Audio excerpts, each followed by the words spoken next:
Bueno, buenos días o buenas tardes. O buenas noches, como decía el show de Truman, o la película de Truman Show. Perfecto. Estamos hoy con Andrea Virkelis. Ella estuvo preparando la presentación esta para, de alguna manera, al tiempo que recordamos, repasamos, insistimos en algunos conceptos generales, detallar o mostrar algunos tips, algunos detalles que son importantes en algunas situaciones especiales, en algunas situaciones particulares. ¿Sí? Sí. Bueno, la idea es arrancar entonces con la presentación de hoy. Bueno, para recordar estas, no es que uno se le ocurrió, sino que esto ya viene del Circulation, que lo pueden tener varios de ustedes, que viene de la Asociación Cardiológica de Americana, en la que también, más allá de que esto lo presentó en el Circulation, también se ve, si ustedes se ponen a buscarlo en el ILCOR de la Sociedad Europea también, o sea, se ha hecho una conjunción y si bien yo acá puse lo de la americana, es de los dos. De todas maneras, la bibliografía está colgada, subida a la página. Bien. Bueno, como nosotros habíamos visto en las otras clases, había varias situaciones especiales en las cuales hay algunas que son nuevas, o sea que hay que tener solamente algunas cositas como para determinar de qué se trata.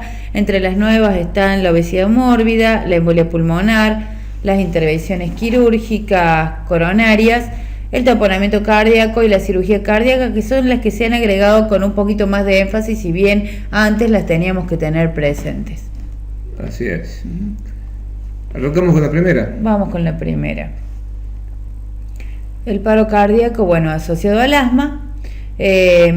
Quisimos hacer recordar mínimamente, o sea, por qué se puede dar el paro cardíaco en el asma. No es solamente un recuerdo mínimo para que ustedes sepan por qué asma severo, que muchas veces no lo tenemos muy en cuenta. Sabemos que en la fisiopatología, bueno, aparte de la broncoconstricción, hay una inflamación de la vía aérea y una obstrucción con tapones. Esto puede traer varias complicaciones, pero las principales que nosotros vemos son los neumotoras de tensión, las neumonías, las atelectasias puntuales en el pulmón o en el edema pulmonar, que estas son las causas reales que me van a llevar al paro cardíaco. A mí me pareció interesante esto que vos ponías de resaltar los aspectos de la fisiopatología, porque son los que nos permiten recordar, entender y prever que el paciente asmático pueda hacer un paro por estas situaciones, ¿no? Exactamente. Bueno, y como dice ahí, las exacerbaciones agudas es lo que, solamente lo puse porque es lo que ustedes van a encontrar en estos pacientes cuando le hagan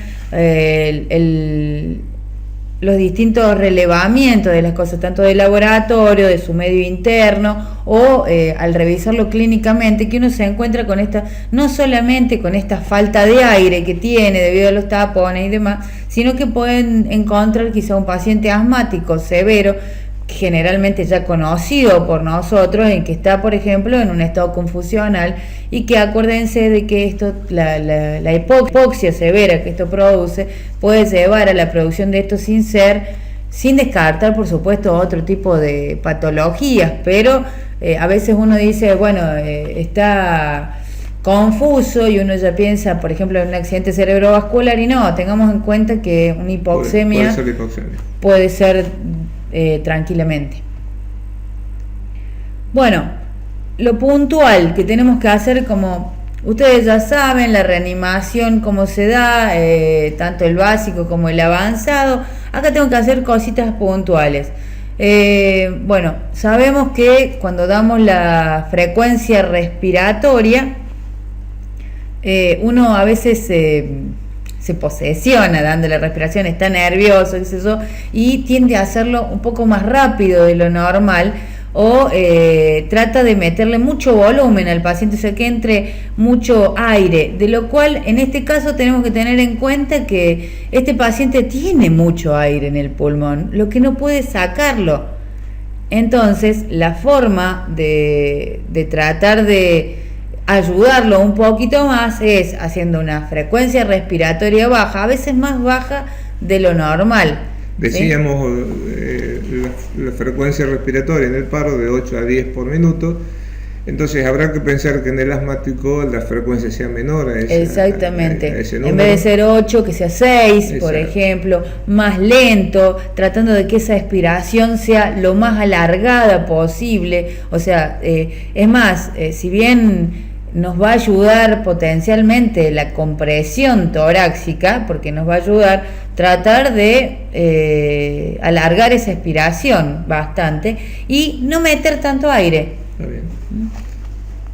Y bueno, y a veces lo que podemos hacer, cosa que no hacemos habitualmente en otro tipo de paro, es desconectar a veces esta máscara facial o el ambú del tubo directamente, para que el aire realmente salga, o sea, ayudar a que se expire, salga ese aire y uno puede volver a ingresar aire nuevo, digamos así.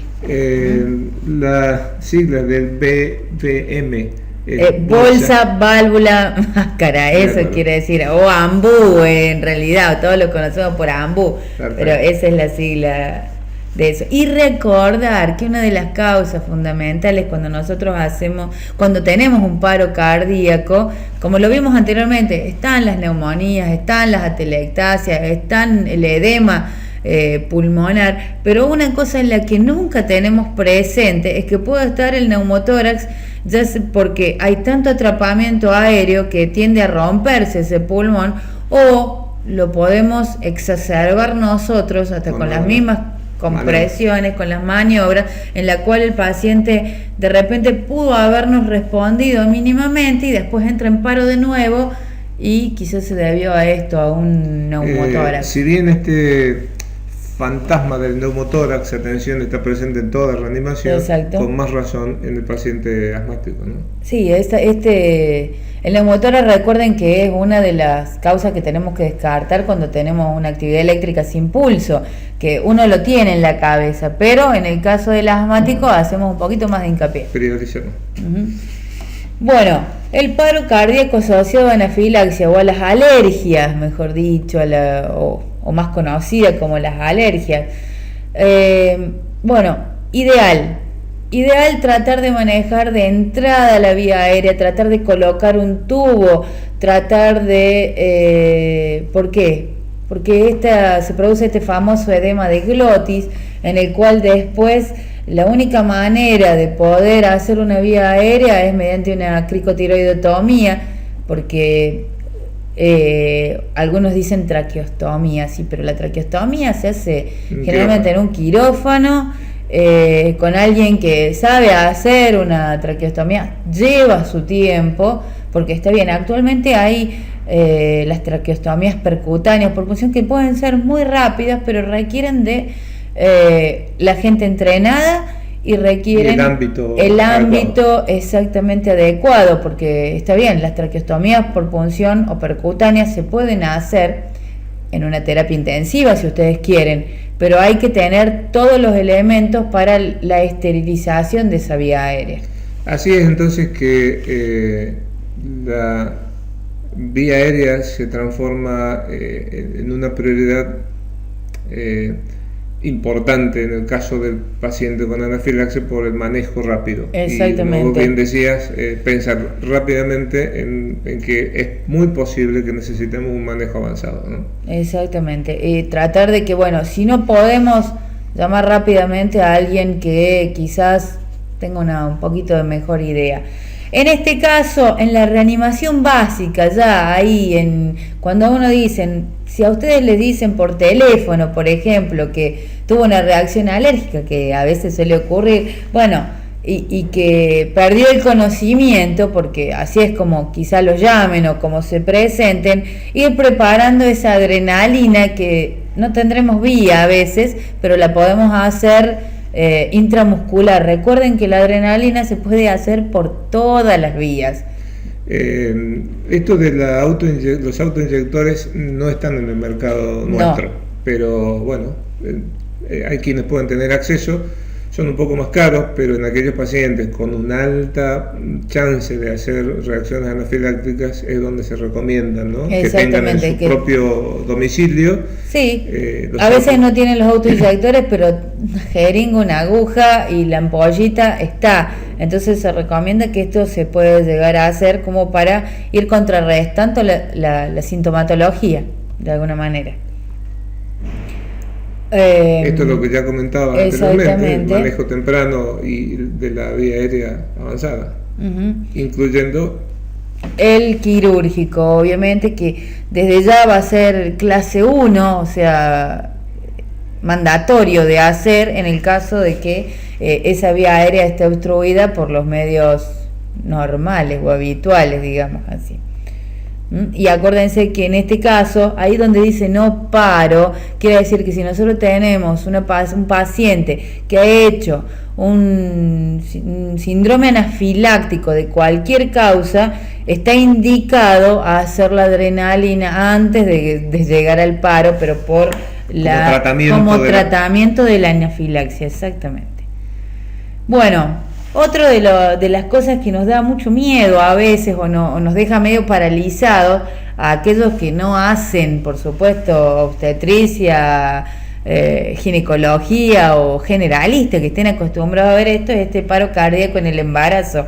Decir, ¿qué hago? Bueno, como primera cosa, ustedes se tienen que recordar algo muy simple. Si yo trato a la mamá, estoy tratando al bebé. Así es. Y si la mamá se me salva, es muy probable que el bebé también. Y si no, voy a tratar de mantener a la mamá para poder llegar a salvar a ese bebé. Es como alguien alguna vez decía que la mejor incubadora en la que podría estar el bebé es el útero de esa mamá. Es el útero de esa mamá, exactamente. Bueno, ¿qué es lo que tengo que tener en cuenta? Recuerden, bueno, ahí el DLI es decúbito lateral izquierdo, por las dudas. Queda muy grande escribirlo. Yo soy el que le critica las siglas a Andrea, por eso que aclara. Claro, pero bueno, decúbito lateral izquierdo es, que lo que pasa es que quedaba muy grande en la diapositiva, no quedaba muy bonito que digamos así. Acuérdense, ¿por qué lo ponemos en decúbito lateral izquierdo? Para favorecer el retorno venoso, porque recuerden que esta panza me presiona sobre la vena cava y al presionar hace que el flujo sea menor. Por esa situación, fácil, rápido de decir, o sea, yo sé que pueden tener un montón de cosas más para decirme, pero es como para hacerlo más rápido. Colocándola en un decúbito lateral izquierdo, favorecemos ese retorno venoso, por lo tanto, nos vamos a favorecer en cuanto a las compresiones torácicas, de que vuelva sangre. Me parece también interesante lo que señalabas, Andrea, respecto de la hipotensión. Acá están siendo un poco más menos permisivos al hablar de hipotensión, obviamente para proteger, ¿no? Exactamente, proteger a esa mamá, a ese bebé. Acuérdense que en lo posible hay que llevar accesos venosos por arriba del diafragma, o sea, los brazos, cuello, ese tipo de lugares, tratar de no buscar en las femorales. A eso me refiero, que a veces cuando uno tiene un paro cardíaco busca cualquier vía. Bueno, acá tenemos que hacer hincapié hacia arriba. Por digamos, mismo tema de la obstrucción. Exactamente, de la vena cava. Bueno, ¿cómo se puede poner en decúbito lateral? Estas son algunas fotitos, como si no la podemos mover mucho, con las manos, lo llevamos, o sea, tenemos que correr el bebé del lugar. Y si no, algo mucho más simple, en donde también nos favorece las compresiones cardíacas, es colocarla sobre una tabla, por ejemplo, e inclinarla. Inclinarla para poder tener esa superficie dura para poder hacer las compresiones torácicas. Bueno, en este caso también podemos tener una vía aérea difícil, pero no por obstrucción directamente, sino porque, bueno, me van a matar las mamás acá, pero uno tiende a estar un poquito más exceso de peso. Exceso de peso, con un poco de retención de líquido, llamémosle así, y eso genera que dificulte la vía. Entonces, no tardemos en tratar de no tardar en hacer la vía aérea o valorar esa situación. Y la broncoaspiración se da porque recuerden que generalmente las embarazadas o las mamás o las futuras mamás tienen gastritis, tienen reflujo, entonces tienden a estos vómitos, o sea, ante la compresión del estómago, ante el haber comido algo mínimo, tardan un poco en hacer la digestión, entonces es más fácil de que ese contenido gástrico vuelva, retorne y provoque esta broncoaspiración. El detalle que yo señalaría acá es esto de la desfibrilación, ¿no? Que la desfibrilación parece razonable, con lo cual estamos diciendo o están diciendo no tengamos miedo en usar el desfibrilador en la paciente embarazada. Exactamente, es volver a lo que dijimos al principio: si salvamos a la mamá, vamos a salvar a ese bebé, aunque nos dé un poco de miedo largar una descarga ahí. Bueno, es más o menos lo mismo. Lo de la preoxigenación, esto es que en el trauma, y esto vamos a, si seguimos con las aulas virtuales, la idea es el año que viene, voy pasando una premisa, es hablar de trauma. Exacto. La preoxigenación, que es una de las medidas, una de las P de la intubación de secuencia rápida. La preoxigenación en el caso de la embarazada es mandatoria. Exactamente. Siempre y bueno, 3 a 5 minutos de preoxigenación previa a la obtención de una BR definitiva. Exactamente. Y bueno, acá como dice, en la reanimación avanzada, obviamente tratemos de pegarle el grito a la obstetra que nos venga a ayudar, ¿sí? O sea, lo que pasa es que por ahí en una ambulancia, en ese tipo de lugares no lo vamos a encontrar, pero como van a ir a parar a un hospital, a una clínica, y bueno, tratemos de llamar a alguien que le tenga menos miedo a las embarazadas, sería. Y un anestesiólogo, si tuviéramos cerca, exactamente, un anestesiólogo. Bueno, en el caso del paro cardíaco en el obeso mórbido, esta es una de las nuevas que se las tiene en consideración actualmente, un poquito más, porque como dijimos antes, con las embarazadas que estaban reteniendo líquido, bueno, acá tenemos el paciente obeso directamente, gran obeso, o sea, no estamos hablando del gordito, estamos hablando del gran obeso. Esto habla obviamente de una realidad, fundamentalmente en los países desarrollados, donde es mucho más frecuente, ¿no? Ver pacientes hiperobesos. Sí, muy grande, en la cual obviamente la vía aérea se dificulta muchísimo, llegan a ser, cuando uno ve las clasificaciones para la intubación, que tenemos la gran clasificación de Malampati, una persona, esa misma persona siendo delgada, capaz que era sin dificultad o mínima la dificultad, y en el caso ya de la obesidad mórbida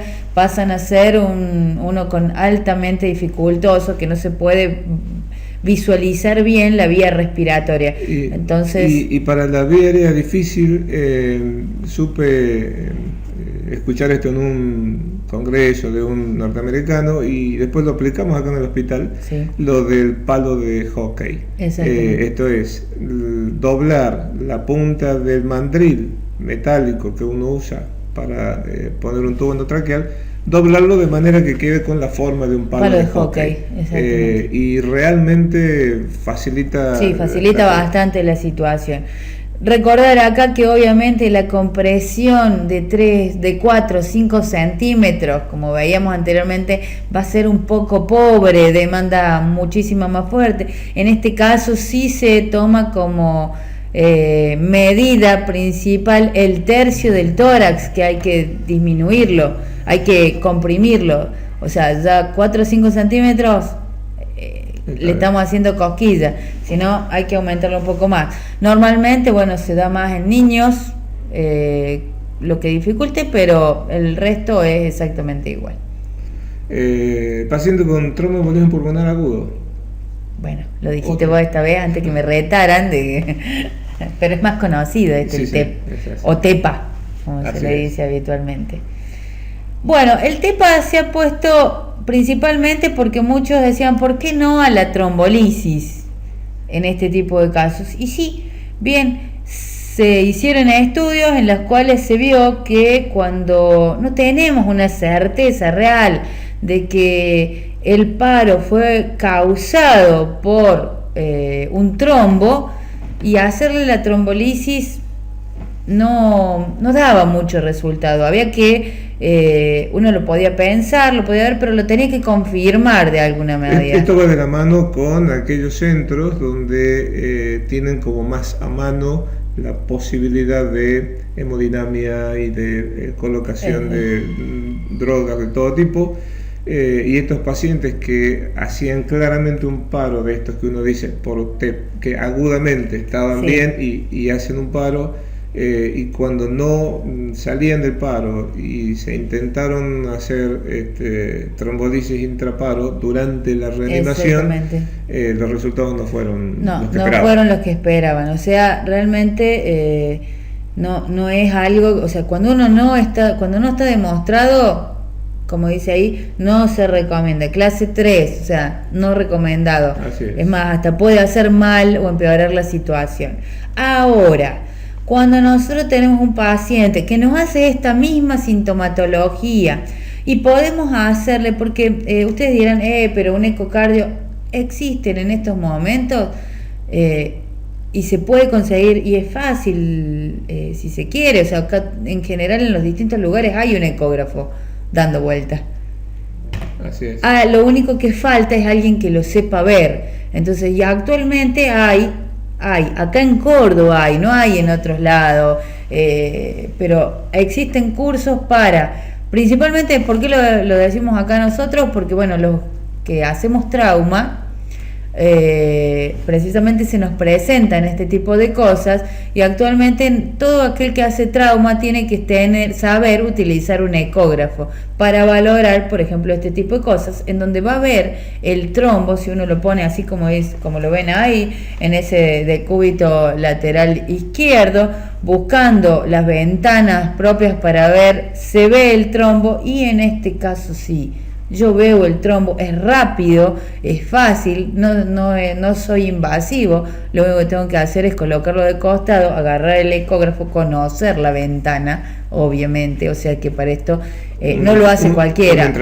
Hay que tener un entrenamiento, pero no es difícil tenerlo el entrenamiento. O sea, cualquier médico lo puede tener. O sea, buscando solamente situaciones de emergencias. Bueno, este paro cardíaco asociado a los trastornos electrolíticos, generalmente la foto quizá no explica mucho por ahí, yo estaba por hacer algún comentario de la foto. Cuando vi la foto dije, tiene poco que ver, parece más un tóxico. Sí. Sin embargo, me gustó lo de la hipotonía. Digo, esa paciente tirada en el suelo también puede asociarse a una hipotonía, y muchas veces nos ha pasado que uno recibe un paciente en la guardia hipotónica y piensa, no puede estar tan hipotónica, y a veces pasa. Y a veces sí. ¿Y por qué es la foto de esa chica en realidad? Porque antes quizás no se veía tanto, o se veía en ancianos más que nada, esta falta de electrolitos o esta pérdida de electrolitos. Sin embargo, la decisión de la foto con una niña y un inodoro al lado fue buscada específicamente porque son estas chicas que son anoréxicas o bulímicas, o que es lo que más se ve en estos momentos, de estas chicas que hacen esas dietas con esas medicaciones tan bizarras, exactamente, en las cuales tenemos diarreas, vómitos o pérdida de líquidos impresionantes o de electrolitos, o bueno, principalmente yo lo pensé a lo de la chica por quizá uno de los últimos casos más conocidos de un paro por un trastorno electrolítico, que si bien al principio no se dio mucho a la luz, pero después, posteriormente sí. Primero se pensó en drogas y después se dijo que no. Era la hija de Cris Morena. que fue por este tipo de problemas, por tomar ese tipo de medicaciones que ningún médico da, sino que los que quieren adelgazar rápidamente empiezan a consumirlos. Bueno, la causa más común, es la hipercalemia severa. Dice la fase renal, dice, pero ¿cómo? No me voy a dar cuenta en una fase renal. Bueno, este tipo de personas lo que hacen es tener unas gastroenteritis muy importantes, ¿sí? Vómitos, diarrea, y al tener esos vómitos y diarrea pasan a no orinar, entonces ese riñón falla, claudica. Y también tenemos, las otras, la pancreatitis, la falla hepática, etcétera, etcétera. Bueno, acá, ¿qué es lo que vamos a ver? Y vamos a ver el electrocardiograma y ustedes dirán, no, ¿cómo? Si es una hipercalemia, un laboratorio vamos a tener... pero a veces no lo tenemos. Y la forma más fácil, más rápida, porque hasta es más rápido, es valorar qué es lo que se va viendo en esta hiperpotasemia o hipercalemia, como lo escribí ahí. Así es como van a ver los cambios en el electro de acuerdo a los miliequivalentes que voy teniendo de potasio en sangre.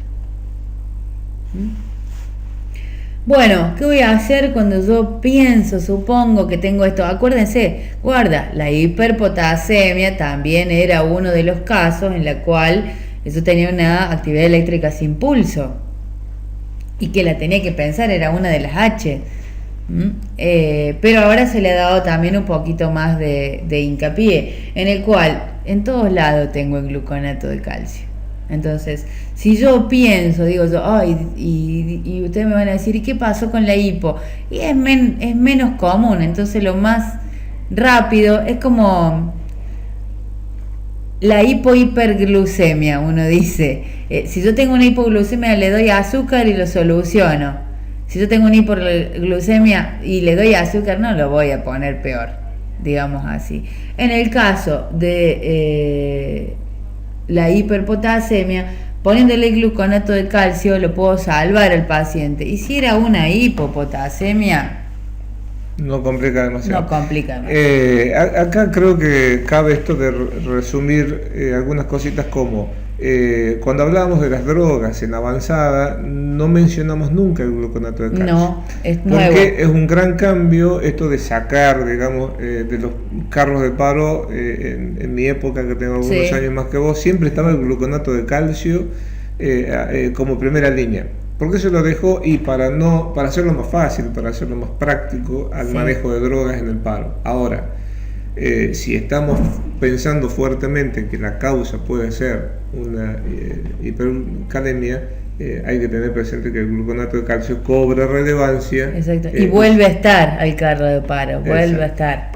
Exactamente. Bueno, después las otras medicaciones tienen que ver con lo que yo puedo hacer para disminuir ese potasio previo al paro o posteriormente de que salga del paro. Síntomas. Recuerden también que la hiperpotasemia se asocia a la hipermagnesemia y cuando bajan ambas también se vienen asociadas.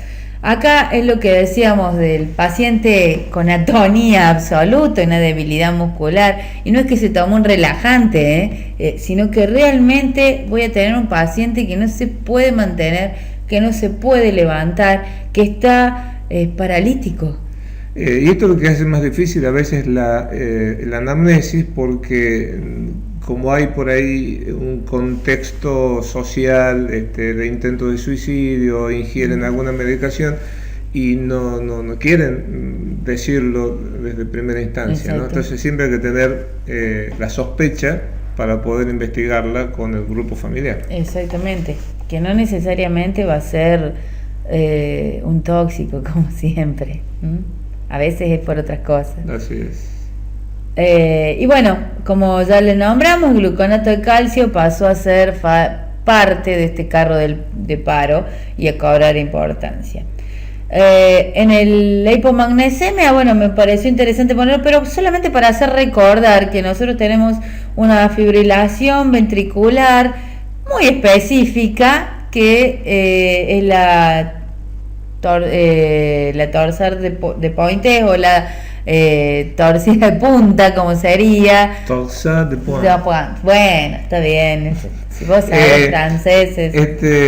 Sí, siempre comentamos la torsade de pointe, es esta arritmia que se pronuncia distinto y que tiene un tratamiento específico. Exactamente. No es común. No es común, pero que es debido a esta falta de magnesio y que me da una arritmia total y polimorfa, o sea, de distintos lugares, que me va rotando los ejes, dicen algunos. Entonces, y, bueno. La importancia, ¿por qué tiene más importancia? Además porque cuando hablábamos de drogas antiarrítmicas en el paro, decíamos amiodarona y si no, lidocaína. Otra droga, sí, sulfato de magnesio. ¿Para qué? Y solamente para este caso, solamente para este caso. Y es la clásica, así es como se ve. Va rotando el eje. El eje, exactamente. Bueno, hay paros que se pueden asociar a calcio, pero realmente se lo sigue investigando. A ver qué podemos hacer para tratar de contrarrestar esto de diferente en las otras cosas. Sí, generalmente se da en intoxicaciones principalmente, entonces ahí ya lo vamos a ver un poquito mejor. Y el sodio, que muchos dicen, fue porque le faltó el sodio, porque tenía poco sodio. No, todavía no se ha demostrado que realmente la falta de sodio o la alta cantidad de sodio dé un paro cardíaco. Perfecto. Ahora venimos a el que me gusta a mí. Claro. Al asociado a los tóxicos. Bueno, ¿por qué ahora el asociado a los tóxicos? Porque como ustedes saben, los tóxicos nos han invadido últimamente. Y acá lo importante que tengo que hacer es pensarlo, principalmente en quiénes. Y principalmente en gente jóvenes, y yo estoy hablando de los tóxicos ilegales, pero existen muchos otros tóxicos que no son ilegales, que se da a veces en los lugares de trabajo, y no es que los patrones quieran intoxicar a los empleados, sino que a veces es por fugas, a veces es por falta de mantenimiento, a veces es porque todos nos creemos que somos invencibles y que no nos va a pasar absolutamente nada, y sin embargo, cuando menos nos damos cuenta o nos confiamos, si ya nos confiamos y no respetamos las medidas. No respetamos, exactamente, y nos pasa. Tengo que tener en cuenta que en el caso de las intoxicaciones mínimamente voy a agarrar, y acuérdense que los lavados gástricos se hacen, pero cuando tengo un paciente inconsciente primero cuido la vía aérea. Por eso es que puse yo ese ahí antes del lavado gástrico, la intubación rápida en caso por de que el riesgo sea, de la broncoaspiración. Exactamente, si no voy a provocar un mal mayor. ¿Qué es lo que voy a utilizar? Las medidas básicas y avanzadas, el BLS, el ACLS, eso quiere decir básico y avanzado, que lo he visto anteriormente. Y en algunas causas de intoxicaciones que yo tenga conocimiento, o sea, no es que voy a ir tirando antídotos a ver qué pasa, no, siempre tiene que existir que nos informen, o que al menos más o menos nos vayamos acordando dónde se lo encontró el paciente mínimamente, para poder tener la exposición al tóxico. O sea, yo no voy a ir a poner, por ejemplo, ustedes saben que la atropina se ha sacado, pero en caso que sea una intoxicación por órgano fosforado, la atropina es mandatoria, porque me va a disminuir la sintomatología. O sea, no es un antídoto directo al tóxico, es un antídoto sintomático. Pero yo no voy a poner atropina si no sé que ese paciente por lo menos no ha estado fumigando.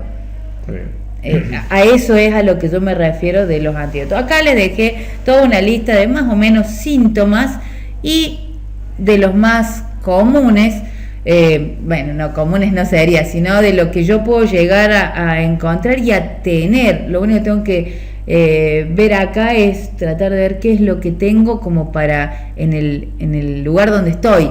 Por ejemplo, si yo tengo una intoxicación, por ejemplo, por opioides, ¿sí?, que generalmente, lamentablemente, se da en lo personal de salud, la intoxicación por opioides. No crean que se da en el resto de la gente, en el personal de salud. Y bueno, tengo que acordarme que voy a tener esta sintomatología, que es muy parecida a otra, y que hay un antídoto que se llama naloxona, hay otro que se llama naltrexona, pero ese se da vía oral, ¿sí? Les digo porque siempre me dicen lo mismo. La naloxona, ¿quiénes lo tienen? Generalmente los anestesistas. A ellos pregúntenles si lo tienen, y si no, tratemos de hacer lo siguiente. Recordemos que con las medidas básicas podemos llegar a sacarlo. Acá sí va de intubación rápida. Bueno, asociado a trauma, el paro cardíaco asociado a trauma, ¿sí? Se da también, y acá es donde nosotros tenemos que ver que la mayor, obviamente, tenemos paro cardíaco asociado a trauma en el lugar del accidente, que se debe a distintas lesiones mayores que tenemos, ¿sí? Pero existen causas reversibles, como dice ahí en el trauma, causas que si nosotros no las tenemos en cuenta, el paciente se nos muere. Y si nosotros no lo pensamos, no estamos acostumbrados a pensar en todas estas causas, y no sale nunca. Cuando veamos trauma, sin duda vamos a avanzar un poco más, pero bueno, siempre está en el caso del trauma, por eso hablamos del ABCD en trauma, y sigue siendo válido por la A de la vía aérea y concretamente el aporte de oxígeno para evitar la hipoxemia, ¿no? Bien, tips que tengo que tener en cuenta en el trauma y no olvidarme. Yo acá ya me varió la reanimación para yo seguir asociándolo, pero acá yo voy a agarrar y voy a decir, bueno, la A de la vía aérea, como decimos, y acordémonos de la columna cervical, porque de nada sirve darle una buena ventilación si después vamos a agravar agravamos la lesión. Exactamente. Acuérdense que acá, bueno, tenemos cuerpos extraños que dan vueltas por la vía aérea y que a veces no las podemos sacar así nomás, sino hay que rotar al paciente conteniendo la cabeza, que el cuello no se doble y no se mueva, porque estamos en la misma. Ahora, frente a la situación extrema donde no puedo manejarla, porque somos pocos, porque no sabemos, porque no tenemos manera de hacerlo, y la priorización siempre será el RCP y la desfibrilación estándar, siguiendo todo lo que hemos venido hablando y diciendo durante estos días, ¿no? Y acordémonos también que en trauma hay muchas lesiones sangrantes, y a veces esta falta de pulso o esta circulación o este pulso muy débil se debe a que tenemos una canilla abierta en algún otro lado y que hay que cerrarla, o sea que hay que tratar de comprimir esta herida. Bueno, acordémonos, vía aérea permanente. Acá a veces más factible es la cricotiroidotomía, como hablábamos en algún momento. Tenemos que tener más en cuenta estas causas reversibles de paro cardíaco. ¿Se acuerdan que en asma decíamos, bueno, el neumotórax? Bueno, acá es más común que sucede que uno la tenga en cuenta. Cerrar esas canillas, ya sea si la podemos cerrar haciéndole compresión directa en caso de ver una herida, o en el caso de que sean lesiones internas, bueno, podemos ir reponiendo. Acá vamos a hacer más hincapié en la reposición de líquidos principalmente. Bueno, el paro cardíaco asociado a hipotermia accidental. ¿Por qué se le llama hipotermia accidental ahora? Porque ustedes anteriormente seguro lo conocían como hipotermia solo. Pero resulta que los tratamientos post-paro y algunos otros tratamientos, como en trauma de cráneo, uno lo que tiene que hacer es ponerle a los pacientes en hipotermia directamente, o mantenerlos en hipotermia. De hecho, es una de las medidas de las que se habla cuando hablamos de el quinto eslabón, ya que estamos enganchando todos los temas.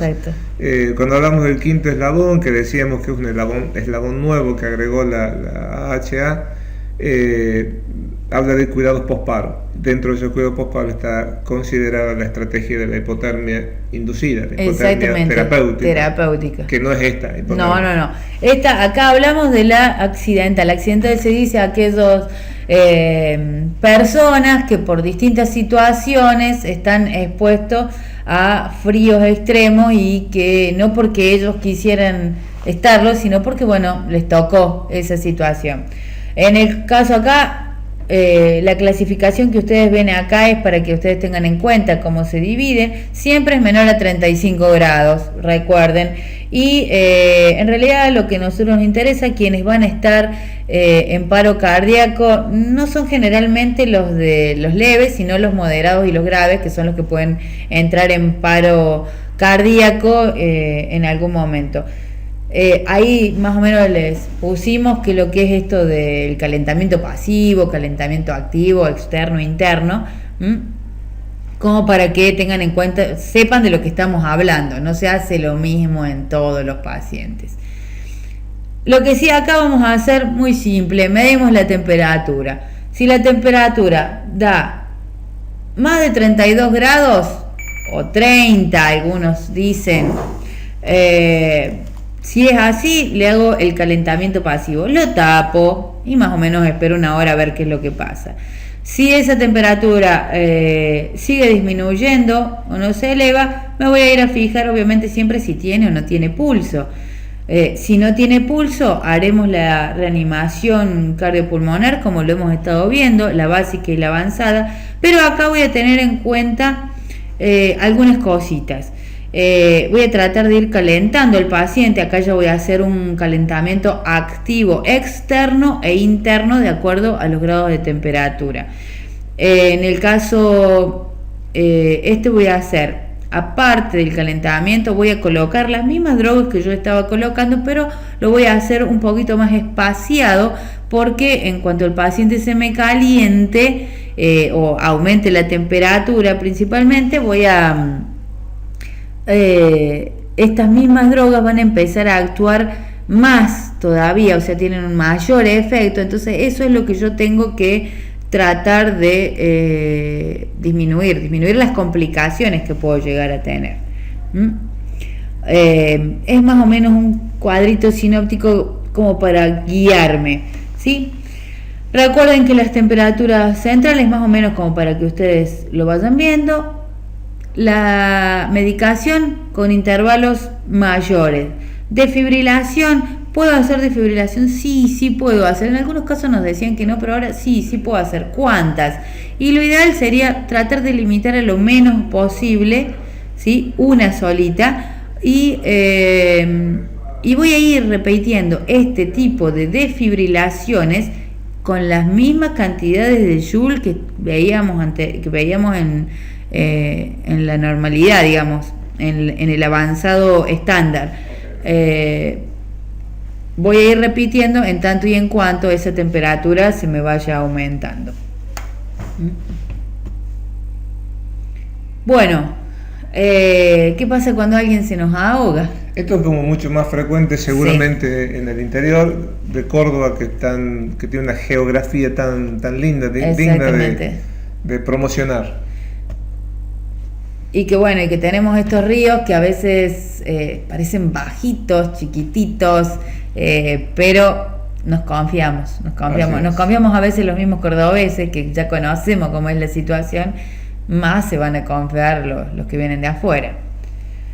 Bueno, principalmente muy frecuente en niños, entonces tengan en cuenta de que aparte de que la desesperación va a ser grande, que voy a tener que acordarme de lo que es trauma, pero de lo que es trauma en cuanto a que se me pudo haber golpeado, no así de la inmovilización de la columna cervical, porque es muy raro que se produzca una lesión, excepto que sea una persona que seguramente en ese estado ya están en un estado de ebriedad un poco importante y que quieren hacerse uno de esos clavados espectaculares en un río bajo, que bueno, pero si no, no. Y acordarse que el ahogamiento siempre se asocia a hipotermia. Acá en la inmersión, de nuevo surge el concepto este de las letras del abecedario Sí. y de las prioridades, ¿no? Exactamente, en el cual, como nosotros ya hemos estado viendo, se había invertido, era circulación, vía aérea y ventilación, el CAB, que en este caso, al ser en ahogamiento, se mantiene el ABC porque tiene prioridad aquí la vía aérea, porque es a causa de una asfixia. Esto es similar a lo que ocurre en pediatría. Exactamente. Lo hablábamos con la doctora Curi en el anterior, y decíamos, la causa más importante en pediatría es la cuestión respiratoria. Por eso que cobra importancia la A. En el caso del ahogado o del semiahogado, obviamente la lesión está a nivel respiratorio. Exacto. Y de nuevo arrancaremos por la A. Bueno, la otra de las situaciones especiales que se dan son estas, las descargas eléctricas y la por rayos. O sea, ustedes dirán, bueno, descarga eléctrica quizás un poquito más frecuente, pero también ha habido casos, y de esto también de acuerdo al lugar, las temperaturas, de acuerdo a la intensidad de lluvias y tormentas que se generen en los distintos sitios. Por ejemplo, esto nunca te lo conté, pero resulta que en mi familia tenemos, parece que, propensión a los rayos. ¿Ah, sí? Sí, yo tengo en mi familia como 4 muertos por rayos. No. Sí. Así que como para tener un poquito sos como especialista en cuenta. Claro, yo soy la, no soy He-Man sería, pero para el otro lado. Generalmente, bueno, electrocución se da principalmente los accidentes laborales o los niños. De nuevo volvemos a tener a los niños que les gusta meter los dedos en los enchufes o tratar de jugar con ese tipo de cosas. Recordemos que siempre que tenemos una corriente eléctrica, ya sea de alta o bajo voltaje, la lesión es directa, siempre es directa sobre los órganos nobles que tenemos principalmente, que es lo que más nos preocupa. Y mientras más, y por más que ustedes digan, bueno, el alto voltaje es el peor, resulta que el alto voltaje no sabe ser el peor, porque apenas a uno le da la descarga eléctrica, es como que realmente lo patea, como diría, y lo tira. También van asociados a trauma en ese caso. El más problemático suele ser el que está en la casa, que es el que tiene la corriente alterna, y es el que uno queda como pegado a la misma corriente, ¿no? En el caso de los altos voltajes, bueno, la sistole es la que se da de entrada directamente, y en el caso de la corriente alterna o de la casa, el problema se da más por esta causa de tetania, en el cual uno se mantiene como pegado a esta corriente eléctrica y empieza a tener principalmente primero el paro respiratorio, porque los músculos se ponen tensos, o se contracturan, principalmente se tetanizan, sería la palabra, y acá, aparte de tener el paro respiratorio, tenemos bastantes complicaciones de fracturas, y que son difíciles de salir. Recordar entonces que con lo que más frecuentemente nos vamos a encontrar, hablando de electrocución, es con accidentes domésticos. Sí. Domésticos, y donde la causa seguramente es una FB, con lo que el tratamiento será un desfibrilador. Entonces volvemos a esta cadena de la que hablamos al comienzo, la importancia de pedir tan pronto como sea posible la llegada de una ambulancia con un desfibrilador, ¿no? Y parecerá tonto lo que les voy a decir, pero algunos colegas me lo han dicho, bueno, le damos otra descarguita con la que ya tenemos. No es la corriente que sirve, la corriente alterna del cable, ¿sí? Sino el del desfibrilador es el que sirve. Bueno, en el caso de los rayos, generalmente producen más enfermedad o más morbilidad que muerte. Siempre son de una altísima carga eléctrica o cargo alto voltaje sería, o sea, y resulta que los rayos tienen corriente continua, no corriente alterna. Entonces lo que tienden a hacer es una despolarización de ese corazón, provocando también una fibrilación ventricular, con la diferencia que acá, como fue una descarga, tenemos altísimas chances de reanimarlo y de que salga el paciente, y no tan solo de que salga, sino que su cerebro esté intacto. Así que por más que ustedes vean un paciente que lo agarró un rayo, realmente, como dicen, que está quemado, porque eso se va a ver, que tiene lesiones de quemadura, lo voy a reanimar enérgicamente porque lo puedo sacar, y lo puedo sacar bien. Bueno, las últimas situaciones que nos quedarían serían la intervención coronaria, la cirugía cardíaca. La cirugía cardíaca, exactamente. En estas que son con intervenciones coronarias percutáneas, ustedes dirán, ¿qué son estas intervenciones coronarias? Y esta es la postura de Sten, estos infartos que voy a ir a tratarlo con angioplastia en agudo, a eso se refiere con estas intervenciones que ya pasan a ser percutáneas, ya no tienen que abrir el pecho como se hacía anteriormente, que podemos tener estos paros cardíacos mientras está sucediendo esta situación.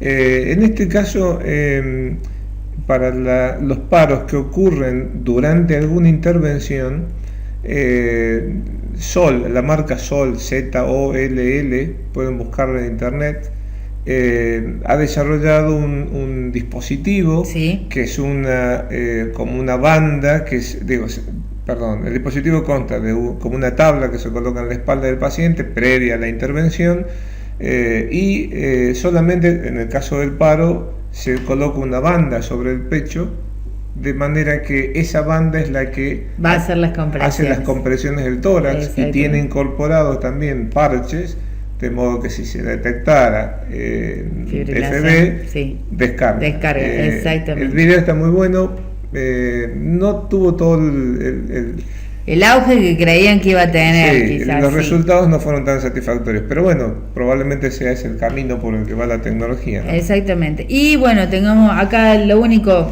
mínimo que les voy a decir es que tengamos en cuenta que si el paciente se está consciente todavía mínimamente, lo que hace uno o el cirujano interviniente en el lugar le dice que empiece a toser, o que haga las veces aunque no tenga tos, que tosa, se autocomprima ese tórax. Exactamente. Esto es para también saber que cuando uno está teniendo un dolor de pecho o alguna cosa por el estilo y piensa que puede llegar a generar un paro, empiece a toser, que se va a autocomprimir.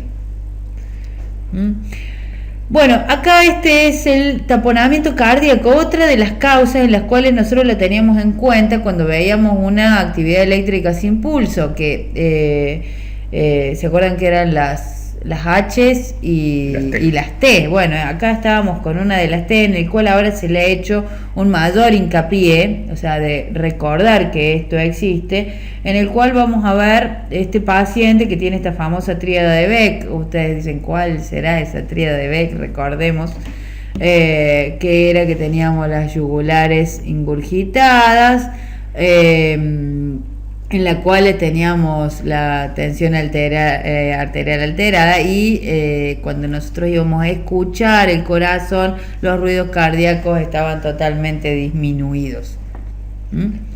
Eso es lo que veíamos. A esto, si le asociamos que le hacemos un electro y los complejos se disminuyen potencialmente de lo que teníamos antes, y casi que tenemos el diagnóstico certero.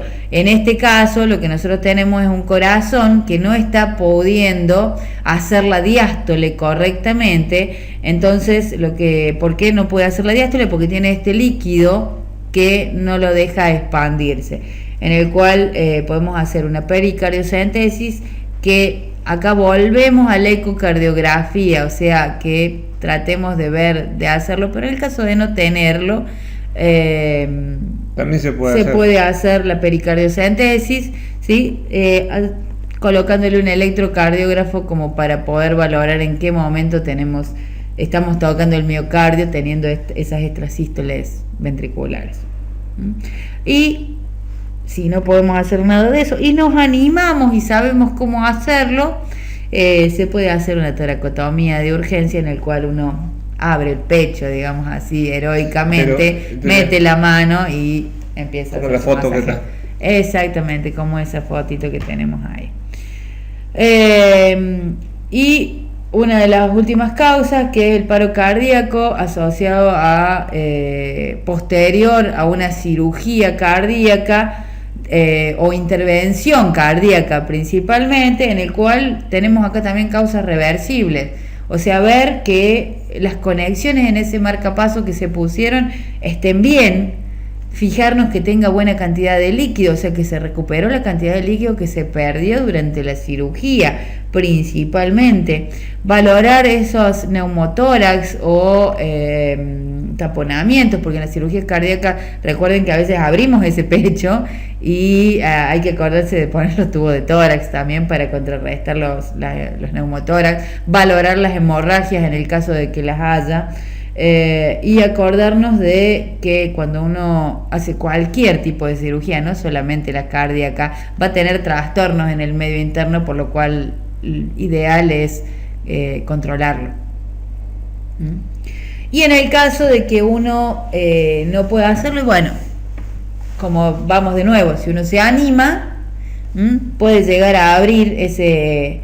Sí, bueno, yo cuando Andrea dice uno se anima, bueno, no es que cualquier médico se anime a abrir el tórax. Convengamos que no todo médico va a tener este paciente, no, o sea, pero tiene que haber un cirujano entrenado y que tome esta decisión, que no es fácil en el contexto en el que normalmente uno se encuentra. Exactamente. ¿No? Lo que pasa es que yo estoy hablando actualmente en trauma. Vos sabés que en el shock room nomás hemos abierto varios temas, por supuesto, emergentólogos, que estamos ahí, que de repente somos emergentólogos clínicos, no cirujanos, y que de repente es el hecho de animarse a abrir ese tórax. Pero requiere de saber cómo hacerlo, de tener esa capacitación. Lo importante, me parece, es tomada la decisión y el tórax abierto, la desfibrilación interna es la que se usa en las cirugías cardíacas. Exactamente. Pero esos yules, como para recordarlo, que no tiene nada que ver con los yules que se hacen cuando hacemos desfibrilación externa. Porque esto es con las paletas que van directamente sobre el corazón. Exactamente. Bueno, Andrea, hoy ha sido como más larga la exposición, pero los temas eran... Sí, eran muchos, eran como muy... como que había que ponerle mínimamente algo, decir de cada uno, por lo menos de lo que nosotros estamos acostumbrados a ver. O que podemos llegar a ver en cualquiera de las circunstancias. Así bueno, muchas gracias por la atención a todos aquellos que llegaron hasta el muchas gracias. Eso, exactamente. Y bueno, nos veremos en una próxima oportunidad. Esperemos que sí. Gracias, Andrea, gracias a todos.